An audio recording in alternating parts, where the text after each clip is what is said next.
There's no place like the Qube.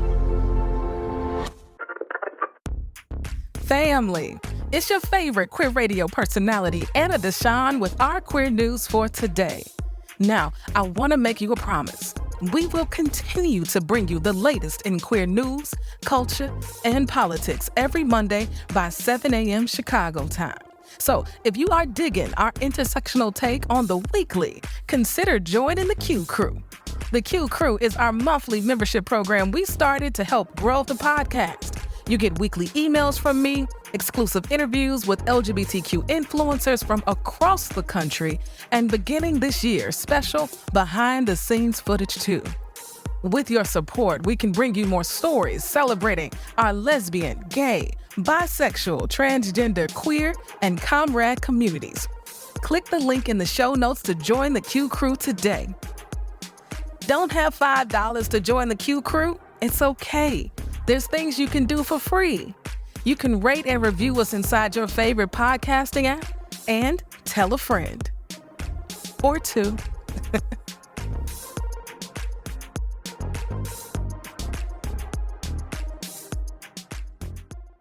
Family. Black people in the South make up 38% of the population, but 52% of all new HIV infections. So why aren't we talking about it? I'm Aina DeShawn, your favorite queer radio personality. My co-host Dwayne Kramer and I will explore the shame, the stigma, and the solutions. This is Black HIV in the South. How did we get here? Tune in on the Qube or wherever you get your podcasts. Now for the news. Brittney Griner played in her first game in 573 days. We celebrate Mineestoa as they protect LGBTQ rights. DeSantis, down in Florida, has signed another anti-LGBTQ bill into law. And Janelle Monae, Janelle Monae's lipstick lover video got my body tingling all over. All over, child. Let's go.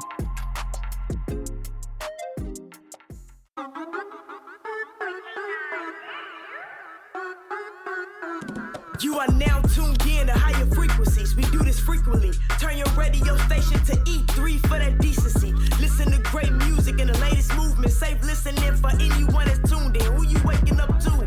Aina DeShawn, Qube Crew and friends. It's that real talk. Online radio with the spins. You caught up in traffic, frustrated. Just check in with E3 to shift your vibrations and get elevated. That's queer radio done right. Choose to be yourself. That's the only way to live life, and that's how it's done here. Just know y'all tuned in to the greatest. Ain't no competition. We ain't worried about the other stations. Check.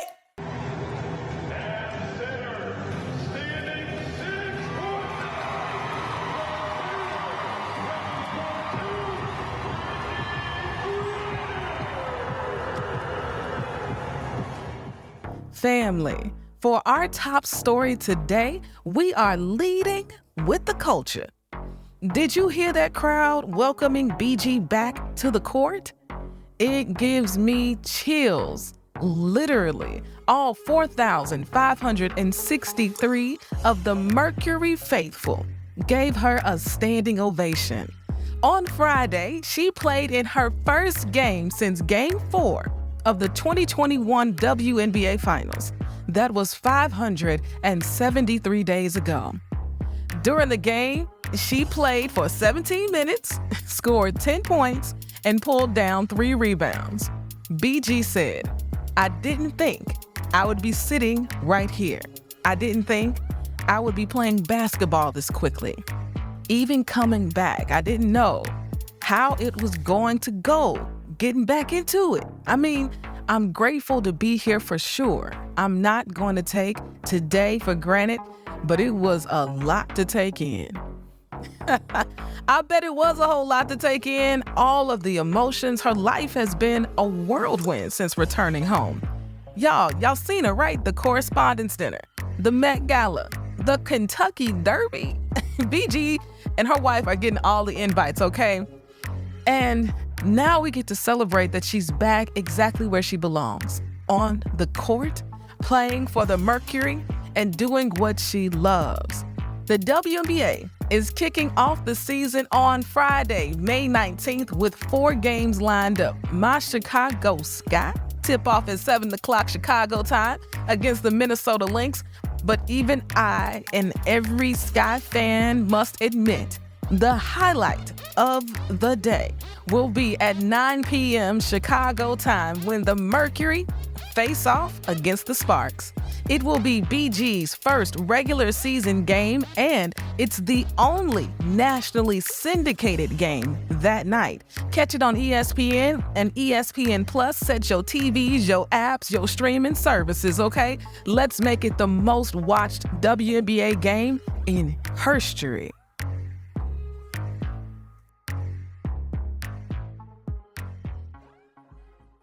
Now in politics. Something pretty awesome happened in Minnesota on Thursday. Democrats got 3 progressive bills passed and signed into law. All 3 bills passed the Democratic-controlled House and the very narrowly controlled Senate. A ban on conversion therapy passed 36-27. A pro-abortion bill passed 34-29. And the trans refuge bill won 34-30. Yes, and yes. Now, let's dig a little deeper into these bills. The first 2 bills, the Trans Refuge and Reproductive Freedom Defense Act, are considered shield laws, okay? And they will protect patients and providers from legal action in other states where gender-affirming care and abortion are banned or restricted. Dope, right? And then the third bill bans the awful and inhumane practice of conversion therapy against LGBTQ people. Now, surprisingly so, more than a dozen Republicans joined Democrats in supporting that bill, which puts Minnesota in line with 21 other states with very similar laws. Minnesota now joins Illinois as a Midwestern state that is a refuge for youth seeking gender-affirming care, women seeking abortion rights, and safeguarding people against conversion therapy. Governor Walz said this: "Freedom is on the march in Minnesota. Decency is on the march in Minnesota. Compassion is on the march in Minnesota.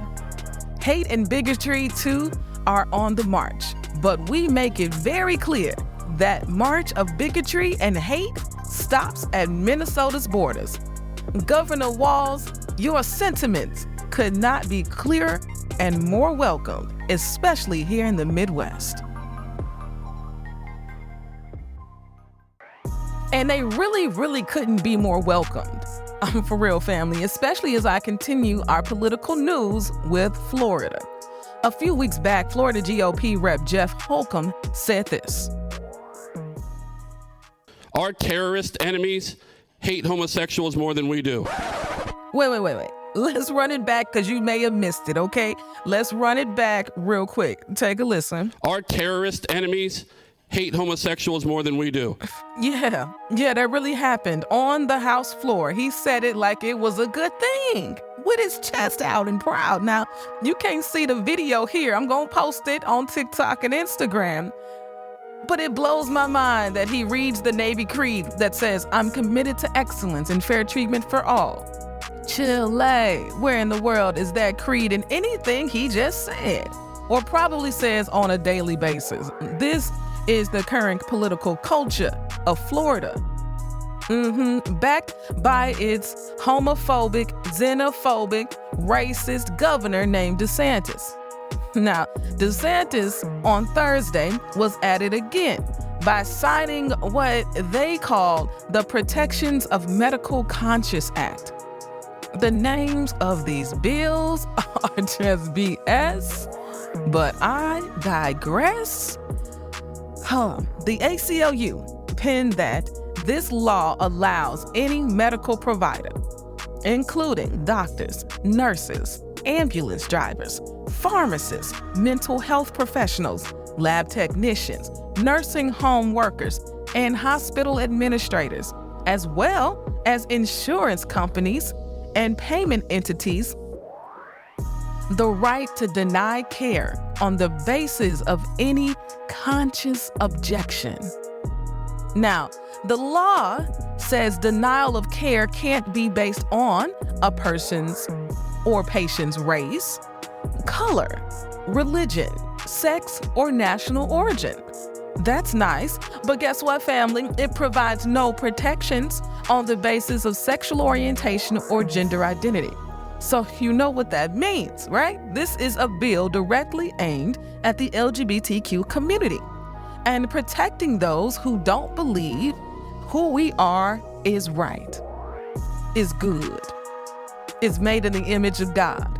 They have the right to make a conscious, a medically conscious decision not to treat us. Brandon Wolf, press secretary for the LGBTQ plus organization Equality Florida, told the Pensacola News Journal, "This puts patients in harm's way, is antithetical to the job of healthcare providers, and puts the most vulnerable Floridians in danger." Now, family, where I think politics falls short so often is making these bills real.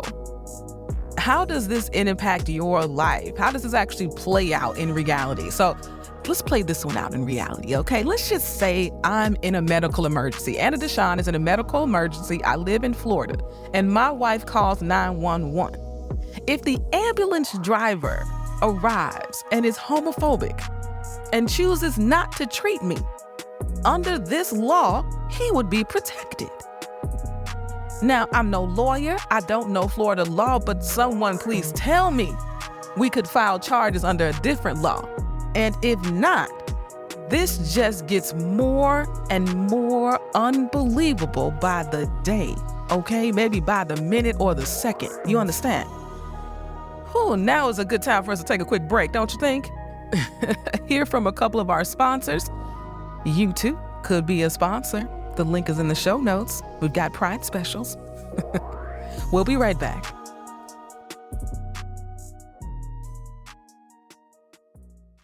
Family, this is your favorite Qube radio personality, Aina DeShawn here. And if you're listening to this sponsor spot, that means it works. That means these ads can work. And we've got some amazing Pride specials coming up for all of our episodes in June. I want you to check out the link in the show notes. We got $15 shout outs on the podcast. We'll give you a shout out on the podcast and on Instagram. And if you want to get one step further, we can do Instagram, TikTok, and the podcast. Let's go. Support queer media and buy a Pride ad today. Are you lost in your podcast journey? If so, you found the right podcast. My name is DJ Tracy Treese, and I'm a podcast producer. In partnership with the Qube, I'm bringing you the Lost and Found for podcasters. I've worked behind the scenes on some of your favorite podcasts, and I'll be bringing you some great conversations with podcast industry experts to help you find your way through your podcast journey. There's so much information out there, and the industry is rapidly changing. No need to feel lost. You found the right podcast. Subscribe to the Lost and Found for podcasters now. Everywhere that you listen to podcasts, if you prefer your podcast in video, click the link in the description to subscribe to this podcast on YouTube. In entertainment news, all of it belongs to the incomparable Janelle Monae, who after 5 years just blessed us, because it was a blessing to watch that Lipstick Lover video. It is one of the queerest mainstream videos I've ever seen. Lil Nas X is doing the thing for the boys, but Janelle and her non-binary sexually liberated self is doing it for the ladies, The beautiful black and brown women that graced that video, lipstick loving all over each other, was life. The whole time I watched and wondered, how could I get an invite to that pool party? That one. I don't want no invite to no other pool parties. I want Janelle Monae's invite to that pool party. If you have not seen the video, go to the show notes and bless yourself. I demand it, As all of the homophobes make their voices louder, we have to be just as loud and just as bold. This is that. With the release of Lipstick Lover and the upcoming album, The Age of Pleasure, Janelle continues to push boundaries with their unapologetically queer, self-positive vibe. They said of their forthcoming era, quote, titties out for the next 15 years, end quote. And Janelle, on behalf of all of us, I say thank you. Family, The Age of Pleasure will be released on Atlantic Records on June 9th. You know, it's Pride Month, so why not? Yes.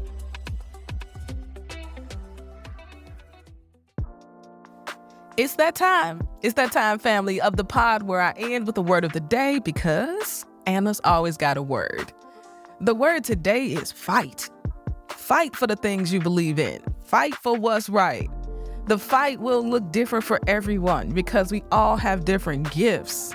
Janelle is fighting with their music and with their art. Maybe your fight is at home raising your children to grow up to be loving and good human beings. Maybe, just maybe, your fight is in the classroom where you're teaching young people about justice and freedom and math and science. Maybe your fight is in the streets through protest and direct action. I mean, I could literally go on and on. Maybe your fight is political and in the legislatures. You can fight however you need to fight. Just don't stop fighting for what's right. Till next week, family. Peace.